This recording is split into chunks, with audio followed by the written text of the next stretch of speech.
Welcome to the Banker Lamp. Please enjoy the video. You begin by confirming the disk format and checking the disk itself, because a scratched or wrong format disk is the most common cause. Once done, power cycle the console. Unplug the power and network cables for 10 seconds, wait 30 seconds, then reconnect and restart. This clears soft errors in the drive firmware. Make sure to glance inside the tray for debris or stuck objects. Removing small obstructions now prevents deeper troubleshooting later and saves time.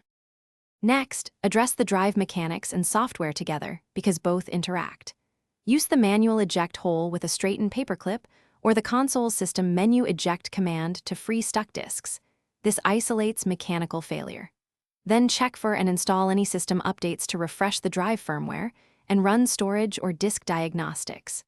If the disk appears dirty, wipe from center outward with a microfiber cloth and minimal isopropyl alcohol. This removes oils that confuse the sensor without damage. Finish by confirming whether the console reads a different known good disk.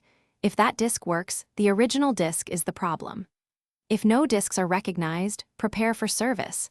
Check warranty status and contact official support, or seek a reputable repair shop for laser recalibration or drive replacement. If the issue is intermittent, reinstall the game, clear local save cache, and avoid heavy vibration during use. These steps often restore stable reads without full repairs.